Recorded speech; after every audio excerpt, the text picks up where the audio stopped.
أعوذ بالله من الشيطان الرجيم بسم الله الرحمن الرحيم الحمد لله والصلاة والسلام على أشرف الأنبياء والمرسلين نبينا محمد وعلى آله وصحبه وسلم.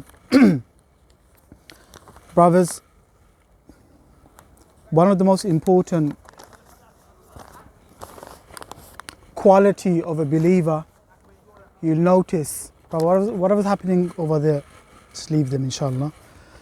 One of the most important, one of the quality that a believer holds is that he's known for certain traits. One of the most important one is that he's in constant forgiveness to Allah Azza wa Jal. He's constantly asking Allah Azza wa Jal for forgiveness. Brothers, prior to that, you realize when a person has been living a life of disobedience, even then, a person lives a life of guilt. Because it's a natural fitri, it's a natural disposition that you hold, that a person will always gonna feel a sense of guilt. Why? Because this area, for example, we all live here, yeah? But 20 years ago, as I used to walk down this road literally, and the boys in front of me, I used to feel guilty. And I was only 13 years old. And same as everyone, there's always a sense of guilt that, you know what, something is not right. Something is not right. And then this is when guidance hasn't come yet, because you only feel guilty. Brothers, this is what they say, the contemplation stage. You're contemplating regularly. Do you know what? Something is not right. Something is not right. But something stops you at the same time, because there is a whole load of guilt that is in your shoulder. And you think, how can I come out of this? How can I come out of this? That's why, my brothers, the second stage that he takes on is that after contemplation stage, he goes to another stage, and that is he takes one step towards Allah Azza wa Jal. He takes one step towards Him, and this one step that he takes is number one, sacrifice. He starts sacrificing certain aspect of his life. He starts sacrificing certain aspect of his life. For example, if he or she realizes that for me to be away from certain sin, I have to dissociate myself from certain area, from certain areas.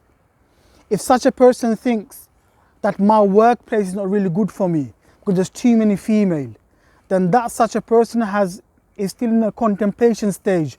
Do you know what? I have to leave my workplace. I have to go either shift to another branch, or I have to leave the workplace completely. That's another stage that he goes on and very much deeply starts contemplating on. The another stage he goes through, my brothers, is that he will eventually start opening up towards Allah Azza wa Jal in his khalwa, in his own secret area, whether it be at home, whether it be at his masjid. And my brothers, that's the best stage you'll ever gonna come to. And that is the opening stage. That is the opening stage towards Allah Azza wa Jal. And Jalla wa Ala, He loves that stage. He loves it. Because, my brothers, us as a human being, we have a nafs. And I always say that the nafsul lawwama, the blaming nafs, it's always blaming and pointing finger at you and saying you're not good enough, you're not good enough. How are you ever gonna own up and ask Allah Azza wa Jal for forgiveness? And this is why there's many ahadith that Rasulullah sallallahu alaihi wasallam, he always mentioned. He said that him as a person, just to teach me and you, he says that sometimes I perceive a veil over my heart.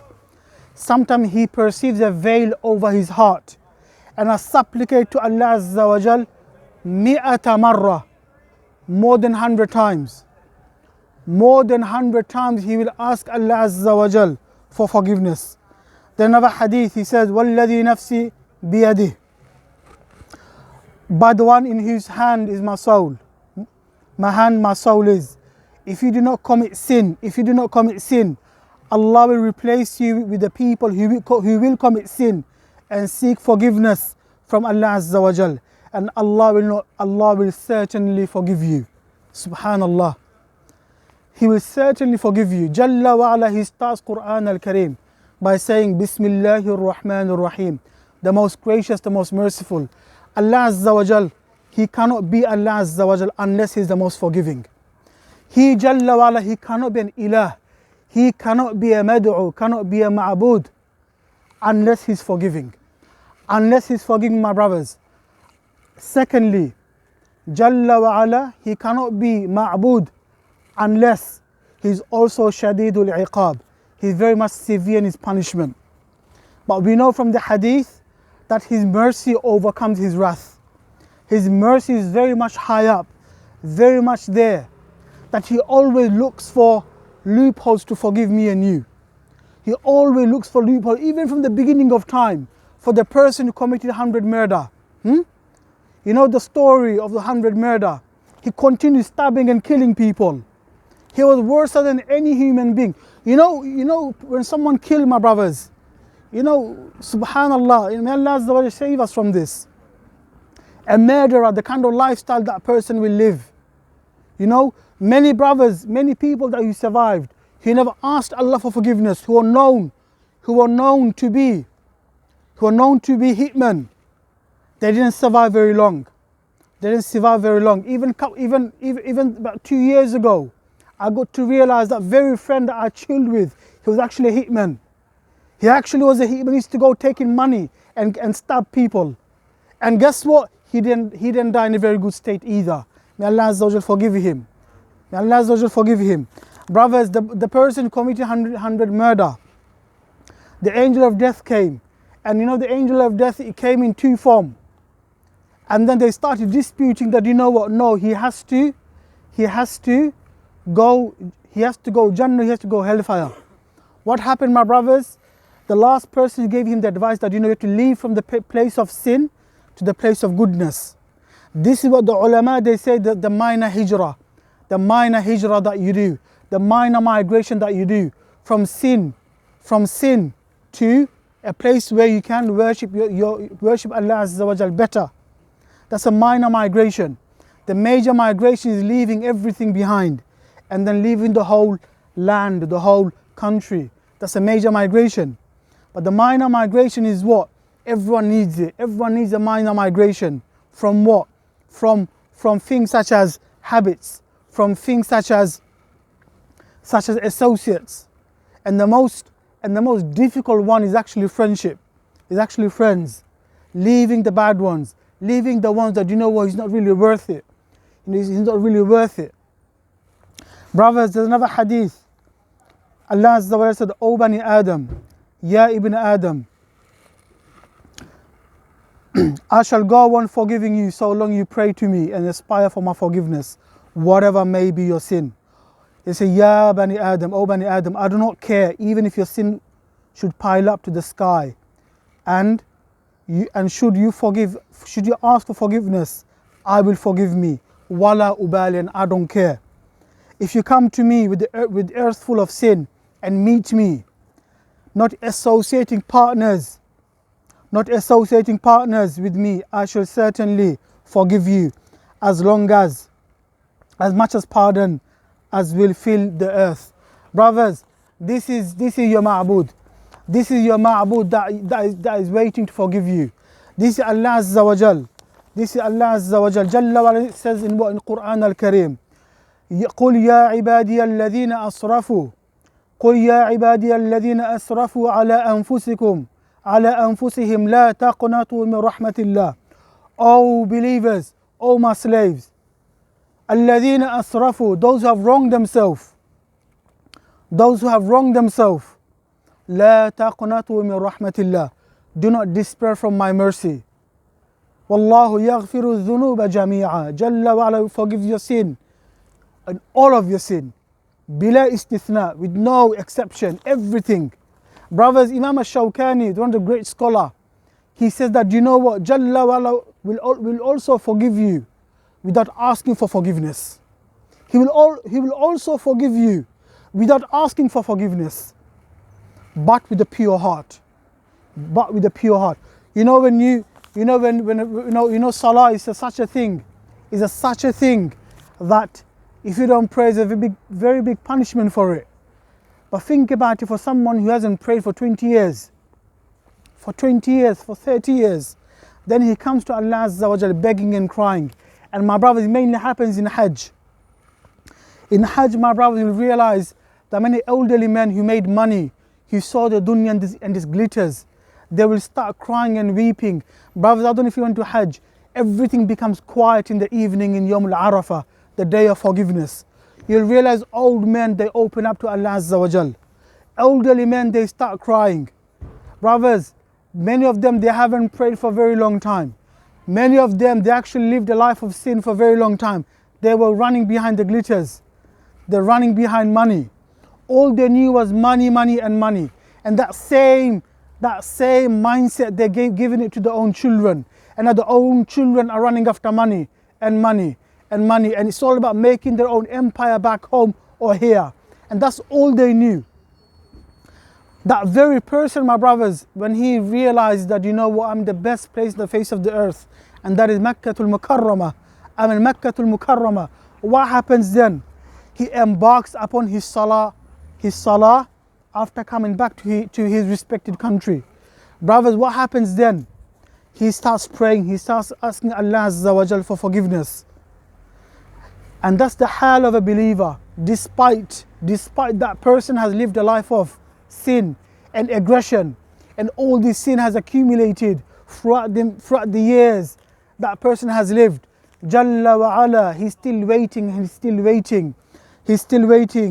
until you open up to him, and Jalla wa ala will come with his mercy. My brothers, in this verse, قُلْ يَا عِبَادِيَ الَّذِينَ أَسْرَفُوا عَلَىٰ أَنفُسِهِمْ لَا تَقْنَطُوا مِنْ رَحْمَةِ اللَّهِ. O my slave, those who have wronged themselves, عَلَىٰ أَنفُسِهِمْ, among themselves, لَا تَقْنَطُوا, okay?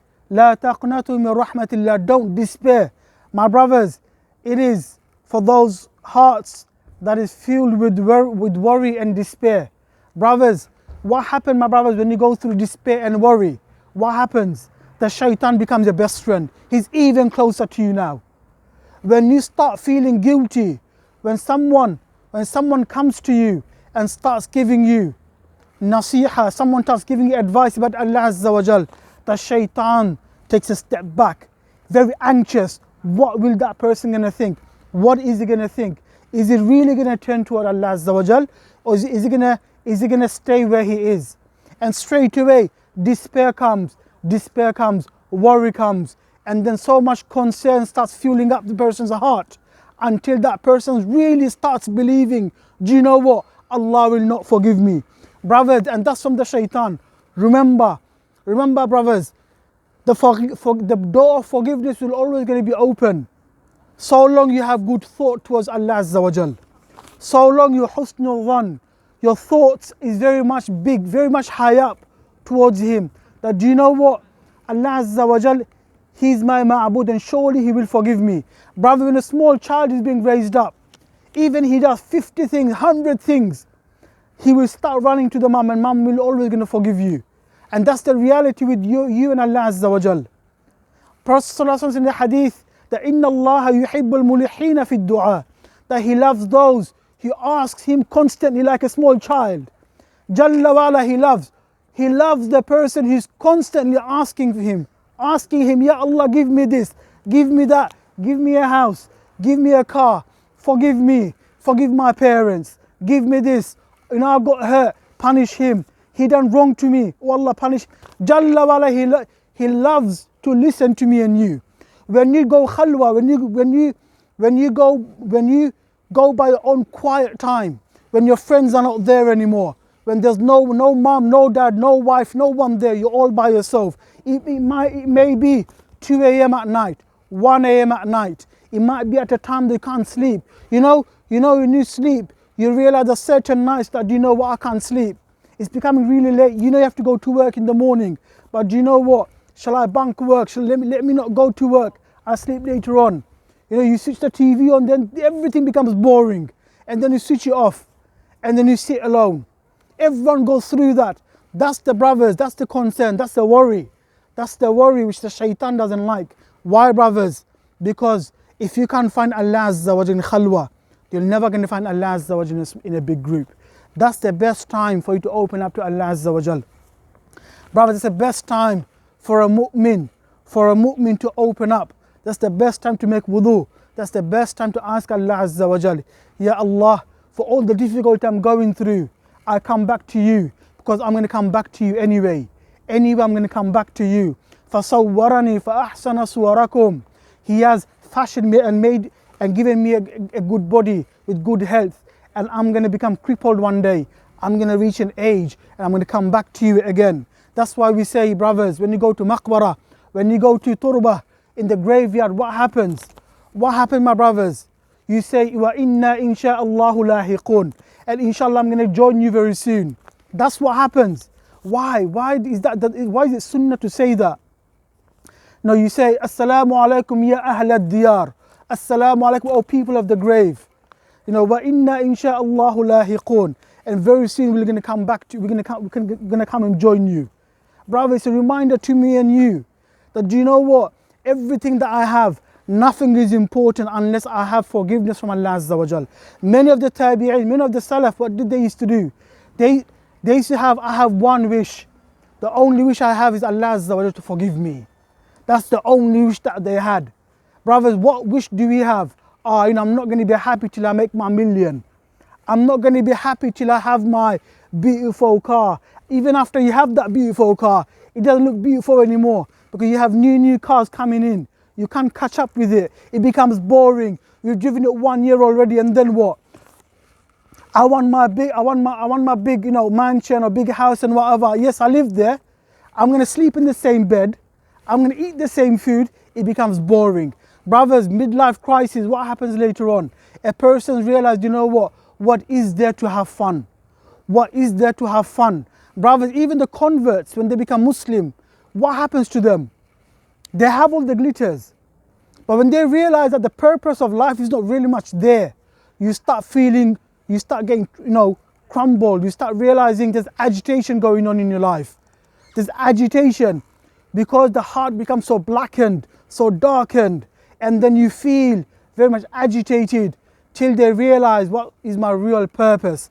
When you embark upon a purpose, when you stand up on something, then you realize I have everything what I need.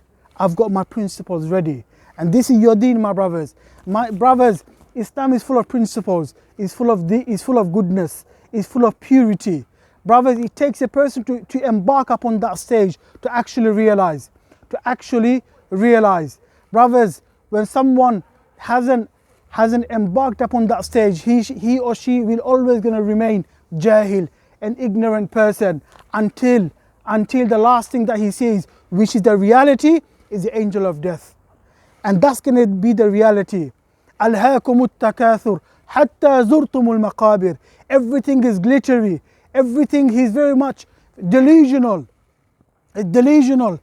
حَتَّى زُرْتُمُ الْمَقَابِرِ. Until he's going to the grave.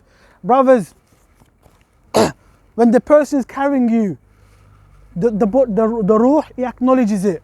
It realizes that that's my last stage. I'm not going to be here anymore. I'm not going to see this blue sky. I'm not going to be seeing no one anymore. It's my end. It's my end. When he's on the grave, my brothers, what happens? A person, the angel of death will come. In another hadith, a person will come. A person will come, which is authentic hadith also, and he will say, what is that person that who came as a messenger? And you will say, فَهُوَ كَانَ مُحَمَّدْ ibn Abdullah. هُوَ كَانَ مُحَمَّدُ رَسُولُ اللَّهِ. He was Rasulullah sallallahu alaihi wasallam. He was Muhammad Rasulullah sallallahu alaihi wasallam.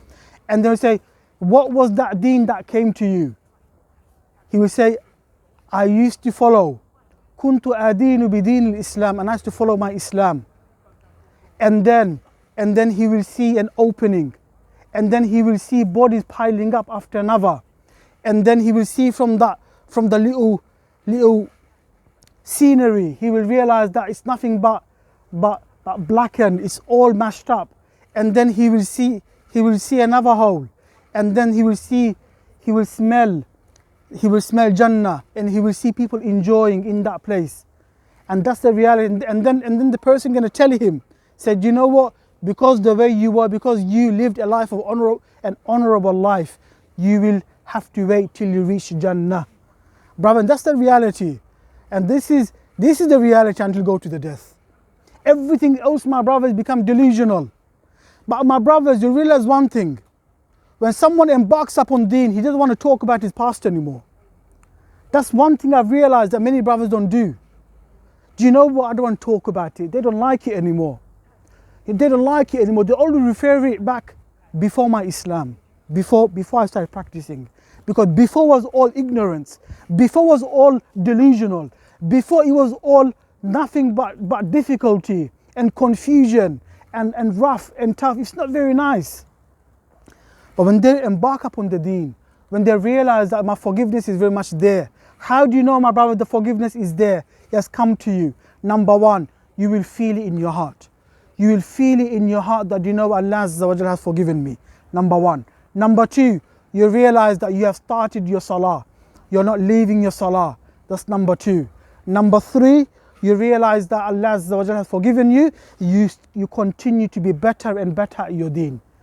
And this is how you realize that Allah Azza wa Jalla has given you istiqamah, has made your iman stabilized in your life. That's how you realize your iman is stabilized in your life. Brothers, there's a lot to say, but my brothers, this is something that Imam al-Shafi'i has said in one of his poems. He has said, وَإِن كَثُرَتْ ذُنُوبِ كَثْرَةً, if my sin has accumulated, فَلَقَدْ عَلِمْتُ بِأَنَّ عَفْوَكَ أَعْظَمُ, that I've realized that your forgiveness is very much high up, very much there. Brothers, there's another hadith. Rasulullah sallallahu alaihi wasallam said in the hadith, Jalla wa ala in Quran al-Karim, فَقُلْتُ اسْتَغْفِرُوا رَبَّكُمْ إِنَّهُ كَانَ غَفَّارًا, that you seek pardoning and forgiving constantly. فَإِنَّهُ كَانَ غَفَّارًا, that is always forgiving. وَيُرْسِلِ السَّمَاءَ عَلَيْكُمْ مِدْرَارًا, and all the things that comes from the heavens, from all the bounties that comes, is gonna always gonna come constantly. وَيُمْدِدُكُمْ بِأَمْوَالِكُمْ وَبَنِينَ وَيَجْعَلْ لَكُمْ جَنَّاتٍ وَيَجْعَلْ لَكُمْ أَنْهَارًا, and he will make from that you will inherit his Jannah. الَّذِينَ يَرِثُونَ الْفِرْدَوْسَ وَهُمْ فِيهَا خَالِدُونَ, and after having forgiven, after being upon this path, my brothers, you will inherit his Jannah. That's the best, and that's the final destination. They will inherit his garden. Brothers, in Surah Al-Mu'minun, what does he say? He says, الَّذِينَ يَرِثُونَ الْفِرْدَوْسَ, they are those who will inherit.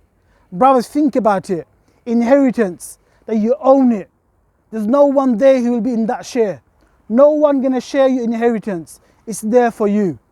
It's there for you. But brothers, number one, the way it starts, my brothers, is number one, that just the way Jalla wa ala he wants, is that the contemplation stage has to end. The contemplation stage has to end for many people. They think that I will contemplate later on. It's not time for contemplation. Sometimes cultural conditioning. Sometimes it's cultural conditioning. Sometimes parents will say, you know what, why? Go and work. Think about your career.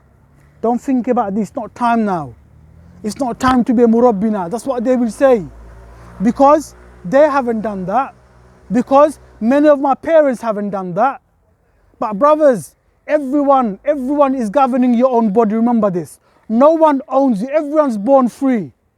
No one owns me and you. I can be dutiful to my parents, but yet they cannot tell me what to do if it's disobeying Allah Azza wa Jal. Simple as. If I want to do my salah, if I want to grow my beard, if I want to be a good mu'min, then they can't stop me from this. You can only advise them. You can only tell them. And that's what we call cultural conditioning. Many people go through that. Many people go through that even after marriage. They say everything's about my mom and dad. Everything's about listening to them. Sami'na wa ata'na, everything about them. But there's a fine line between obeying them and obeying Allah Azza wa Jal. Allah Azza wa Jal comes first. Allah Azza wa Jal rights come first, and then them. وَقَضَى رَبُّكَ أَلَّا تَعْبُدُوا إِلَّا إِيَّاهُ وَبِالْوَالِدَيْنِ إِحْسَانًا. Jalla wa Ala has ordered that you worship Him. And then He says, and then be good to your parents. And then be good to your parents. Brothers, generally among the Muslim Ummah, a mother or father will not stop you from worship. That's not what I'm saying. But sometimes cause the environment is not there, he will not pray. I had a learner, I'm not going to talk anymore. It's getting quite, I'm to go in a bit. I had a learner, and this learner, he's such an amazing young lad he was.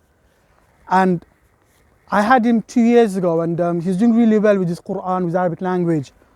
And I told him, listen, you need to start praying. We went through the whole book of Kitab al-Ruh of Ibn al-Qayyim, the famous book, and I told him to read. I'll explain it to you. We went through it. Every time he read it, his eyes used to become heavy. And I told him, I'm not going to reveal his name, but I'm going to say another name. I used to tell him, Muhammad, what's wrong? What's wrong? How come you're becoming heavy? He said, no, because what I'm reading is something that I never read before. It's really interesting. And then we kept on reading. From there, he started praying. Then he told me, Ustad, I pray now. I told my family to pray. And he's only 12 years old. And then I tell my mom to pray, I tell my dad to pray. In that household, no one prays. SubhanAllah. No one prays. And then what happened? After a month, he said, I kept on telling him, you pray, and how's your salah going? He said, I don't pray, I don't pray. I said, why? What's stopping you from praying? He said, my mom and dad don't pray. No one prays, What should I pray for? I fear, I'm very scared that they will, they could be saving Allah every single day. And how can I pray saving myself and not saving them? What can I do? I said, look, Muhammad, you need to carry on praying. They will come eventually. It might take a bit time.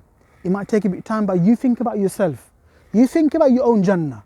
You try to be a bit tight with yourself. But advise them, talk to them. Don't leave them in the grey. Don't leave them in the dark.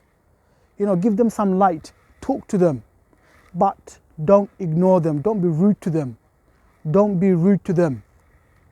Brothers, and this is a person who is only 13 years old. Obviously, it's been quite a long time. I let him know he can read Quran al-Kareem now. We moved on. But his environment had a very big effect on the way he was living. His environment was very much having a negative impact because his family members were not praying. Brother, the reality is difficult. The reality is something you feel alone. You need someone beside you. Even if it means your wife, even if it means your sister, your brother, your mum. You need to tell them. You need to remind them. Sometimes, these are the peer pressure you go through when you embark upon the journey in salawat, in praying. That no one wants to be with you. And then you start losing your friends. But that's part of your struggle. Because brothers, no one gonna wait for you. That's a reality. In this dunya, you're all alone. And Ibn al-Qayyim in Madarij al-Salikin, he talks about it. That everyone stands alone. Because you came to the dunya alone. And you'll be leaving alone. When you're in difficulty, my brothers, sometimes there's no one there for you. I'm going to say one more story that happened 2 weeks ago. So a person was suffering so much with anxiety and so much difficulty with magic. The lady gave me a message and said, what shall I do? I said, if you listen to me, Allah is going to cure you. I said, are you ready? And I can take everything I have to say. Because if you're not, I'm not going to carry on with this message anymore. She said, yes, brother, I'm ready to take everything that you have to say. I'll give you a good platform and it's all up to you. I said, listen to Quran al-Kareem for 45 minutes. Can you listen to this? She said, yes. I said, can you pray 5 times a day and be sincere? She said, yes, I can do that. I said, can you ask Allah for forgiveness for 20 minutes every night? She said, yes, I can do it. I said, good. Then I'll do another favor. I'll leave some olive oil next to your house, and then just pick it up. That's from myself as a good gesture. I said, that's fine, Jazakallah khair. I gave her everything. There's more to it. I've gave her the main bits. After a month, I messaged her saying, how are you feeling? She said, brother, I'm feeling so much better. I feel revitalized. I can pray now. I'm volunteering myself with the masjid. I'm feeling so much revitalized. Alhamdulillah, I love my deen. I'm doing so much better because she made that change. But how long did it take her? After a very long time. She was in ignorance. She was very much in difficult situation. Brother, that person used to look into the mirror for 3 hours, look into the mirror because of jinn possession. Because of jinn possession, she used to look into the mirror for 2-3 hours. Can you imagine someone doing that? Why? Why? Because the jinn loves the person who's being possessed. It's in love with her. And it loves to see in the mirror. Because jinn can see itself in the mirror with the human being, and it loves it. It's admiring her. It's loving her. You know, it's having romantic time, but just by looking through the mirror. You know, they say, a long time ago, we say, Bloody Mary in the mirror. You know, there's some truth involved. Because sometimes when someone is possessed, they love the mirrors. And they love taking you to the bathroom where there's another mirror. And just sit there. Just sit there. And that's the romantic time they have in the toilet. Just sitting there. Brothers, I know sometimes I add some of my jinn possession and whatnot, but I realize one thing, brothers, that the shayateen, they hate Allah Azza wa Jal. The shayateen, they hate anyone who embarks upon salah. They hate it. And they love someone who hates Quran al-Kareem. They love someone who is not in salah. They love that person so much. That's their friend. That becomes their friend. Brothers, not normal friend, close friend. Close friend. And then not even realizing, brothers, that such a person becomes akhillah of the shaitan, becomes the brother of the shaitan. With not even realizing, it becomes a brother of the shaitan. And that's the reality of the shayateen. How we realize is that when they listen, when someone becomes possessed, what happens, brothers? When someone becomes possessed, the minute they hear Allah or anything with Quran, they feel angered, angry. They feel rage. Rage comes in. You know, when you treat someone, you realize, why are you angry for? I don't know, I'm feeling very angry. I feel very angry. I don't know what to do. I'm angry, And then you have to calm them down. In fact, 3 days ago, I saw a patient as I come to my car. He's very much depressed. Brother, same age as you lot. He came to my car and he said, you know what? I'll tell you what to do. But listen, let me recite something. As I was reciting on him, his eye changed into white to red. He became angry. He was raged. But obviously, that setting wasn't right. I said, brother, just sit there. I'll recite outside the car. So I gave him oil, water, and everything. And I gave him the treatment plan. So inshallah, hopefully it gets better. But when you hear Allah Azza wa Jal, straight away angry, anger, that same quality, the same specification you find on the shaitan. The jinn of the shayateen and the shaitan that stays with us. The two types are very similar in its specification. Brothers, we need to come out of our ghafla. We need to come out of our ghafla. Because staying too much in ghafla also will come with the punishment of Allah Azza wa Jal. Simple as. Staying too long in jahiliyyah, in ignorance, will follow you on soon, will haunt you. It will haunt you.